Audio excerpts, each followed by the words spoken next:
Recursos públicos. Como sabemos, el Estado debe afrontar una serie de gastos, una serie de erogaciones corrientes, incrementos de activos, disminuciones de pasivos. Todos estos gastos los va a afrontar con los recursos públicos, que son los ingresos públicos, para poder financiar estos gastos. Estos recursos son ingresos que llegan al Tesoro Nacional, cualquiera sea su naturaleza jurídica o económica. Los principales recursos que dispone el Estado son los tributos, la venta de activos, el uso del crédito público, la emisión monetaria. Tributo es los impuestos que cobra el Estado, y eso implica un ingreso. La venta de activos es cuando el Estado vende tierras públicas, vende acciones de empresas del Estado. Cuando decimos el uso del crédito público es cuando el Estado está financiándose, se está endeudando. Pero lo ideal es usar ese gasto de financiamiento en gastos de infraestructura, que son gastos enormes que no pueden ser pagados por los impuestos, por los tributos que se cobran, como diques, carreteras, etc.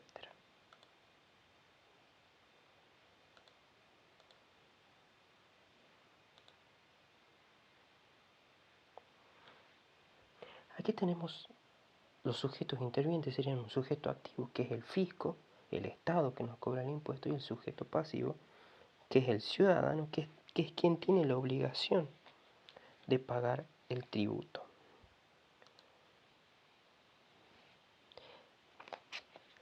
Bueno, Villegas lo clasificaba al sujeto pasivo en contribuyente, en sustituto y en responsable solidario, que es un tercero ajeno a la realización del hecho imponible. El sustituto es un tercero ajeno a la realización del hecho imponible, pero que por una disposición legal ocupa el lugar del contribuyente, desplazándolo de la relación jurídica tributaria. Por lo tanto, paga en lugar de el contribuyente, que era el destinatario legal del tributo. Bueno, ¿qué son los tributos?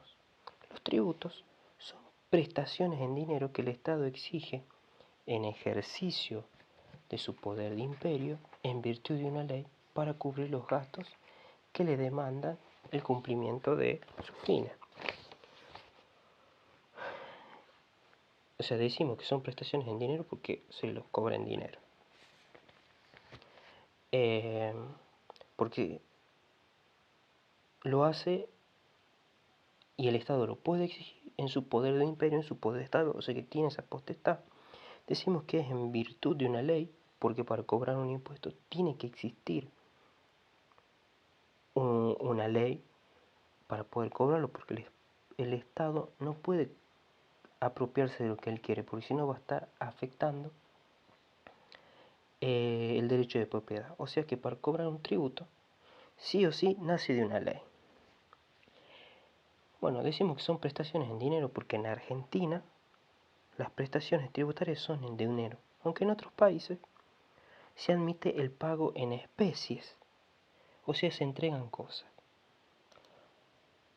Hay que hacer una diferencia o una aclaración entre diferencias de tributos y precios, porque acá cuando uno va y compra, ¿qué es lo que tiene? Un precio, y lo puede ser. Normalmente es en dinero, pero nada impide que sea en otra cosa. O sea, si yo quiero comprarme un celular. Bueno, entonces para comprarme un celular, vendo mi televisor, lo cual la otra persona, ¿qué pasa? ¿Me va a entregar el dinero para que yo me compre el celular o me va a comprar el celular? Eso es el precio. Bien. Porque es voluntario. Exige una contraprestación. Yo vendo esto y el otro me entrega otra cosa. ¿Y esto quién lo fija? El mercado. Un celular equivale al precio de un televisor, por ejemplo. En cambio, los tributos son coercitivos, son obligatorios, no existe una contraprestación. O sea, que yo pague un impuesto no significa que voy a tener una contraprestación por el Estado, y se fijan de manera soberana. ¿Cuáles son los objetivos de los tributos? Tienen objetivos fiscales y extrafiscales. Los objetivos fiscales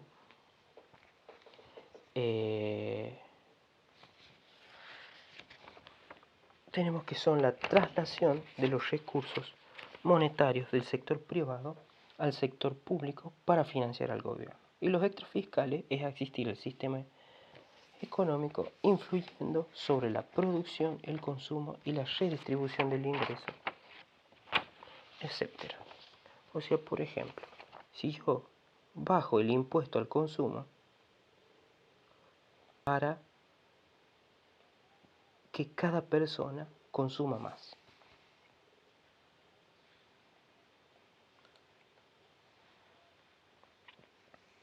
Requisitos de una estructura tributaria adecuada. ¿Cuáles son los requisitos? Que la distribución de la carga sea en forma equitativa, que debe haber una mínima interferencia en las decisiones económicas del mercado, facilitar el uso adecuado de la política fiscal para la estabilización y el crecimiento, permitir una administración justa y no arbitraria, y debe tener instrumentalidad donde los costos administrativos y el cumplimiento sean costos bajos. Bueno, la distribución de la carga equitativa, en principio nos estamos refiriendo a que implica quienes estén en iguales condiciones soportarán la misma carga tributaria. Pero existen distintas posiciones o criterios acerca de cómo determinar quién y en qué posición debe soportar la carga, de acuerdo al criterio de beneficio y al criterio de capacidad contributiva. Mínima interferencia en las decisiones económicas del mercado es cuando se establece un tributo que se pretende que el mismo no produzca efectos en la economía. Lo ideal es que haya neutralidad, es decir, que no provoque ningún cambio en el sector privado ni modifique la preferencia de los consumidores o propietarios de los factores, que eso es muy difícil de alcanzar.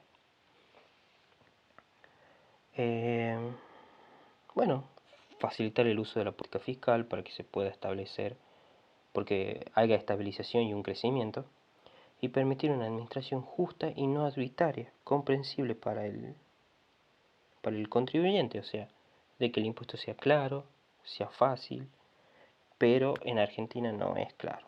Bueno, y la instrumentalidad se refiere a que los costos de administración y su cumplimiento sean bajos. Es fundamental que sea posible la aplicación práctica de los tributos. Decimos que son instrumentales de manera administrativa para evitar que su aplicación sea muy costosa y compleja. Y legalmente, la relación jurídica tributaria tiene que ser viable, clara y razonable. Esto es necesario para evitar la evasión de los contribuyentes. Esto acá no se cumple en Argentina porque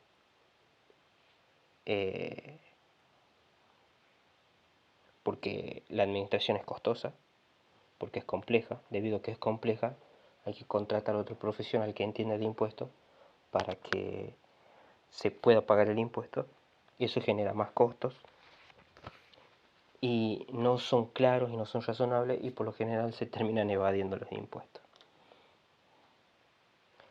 Equivalencia tributaria. ¿Qué tenemos acá? Bueno, de la equivalencia tributaria podemos decir que dos tributos son equivalentes cuando tienen la misma recaudación y provocan los mismos efectos en la economía.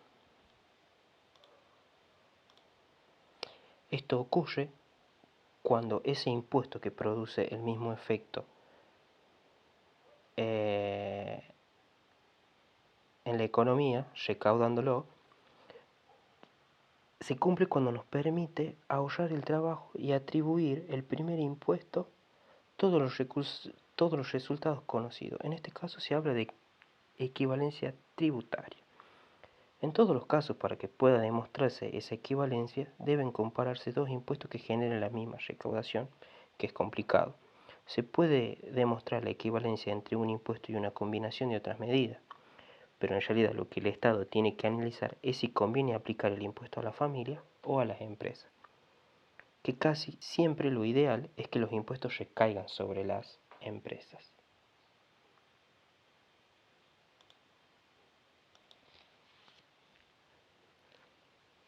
Elementos de un tributo. ¿Cuáles son los elementos? Tenemos el hecho imponible. El hecho imponible que tiene subelementos como la descripción y la delimitación. La descripción es el hecho generador, que sería la circunstancia económica que una vez producida da origen a la obligación tributaria. Es de carácter jurídico por estar vinculado a la ley. Por ejemplo, si tengo un inmueble, nace la obligación de pagar el impuesto inmobiliario, siempre que se trate de un hecho económico. La delimitación, tenemos la delimitación espacial y la temporal. La espacial se realiza en un ámbito físico donde se verifica el hecho. Por ejemplo, una casa en La Rioja donde está grabado el impuesto inmobiliario, ahí se debe pagar. La delimitación temporal marca el momento desde donde nace el hecho,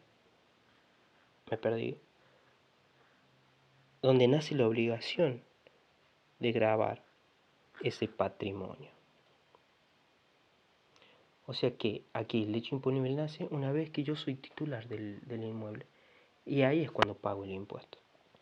Después tenemos la base imponible, que es la cuantificación del hecho imponible. Es la cantidad sobre la que el fisco pretende que el sujeto pasivo está obligado a pagar una vez configurado el hecho imponible. Por ejemplo, el valor de una escrituración en la compra de una casa o el valor fiscal en el caso de inmuebles anteriores. La unidad contribuyente es la relación jurídica tributaria de los dos sujetos: el sujeto activo, que es el acreedor de la prestación, el Estado, y el sujeto pasivo, que es el deudor o el contribuyente, como ya habíamos hablado. Exenciones. Es cuando el hecho económico, una vez producido, no da origen al nacimiento de una obligación tributaria por estar expresamente exenta a la tributación. Son un beneficio legal, social y económico para ciertas personas o empresas para las cuales se les suprime el pago de las obligaciones fiscales. Se las exime de pagar el impuesto, como por ejemplo el IVA en los libros no está. Deducciones o desgravaciones de la base. ¿Eso qué es? Es una rebaja que se realiza en la base de un impuesto por prescripción legal. Se puede dar a la base o al impuesto determinado. Se admiten deducciones de los ingresos por distintas razones: mínimos no imponibles, con cargas a los familiares, sobre determinados gastos.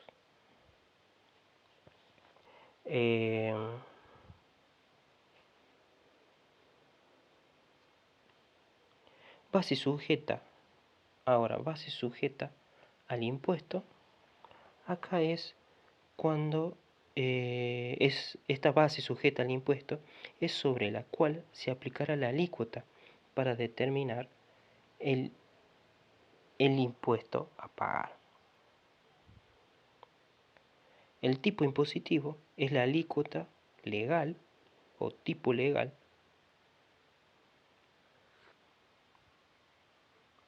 donde representan un porcentaje del hecho imponible o de la base imponible. Y las deducciones al impuesto determinado serían las retenciones o anticipos a la cuenta.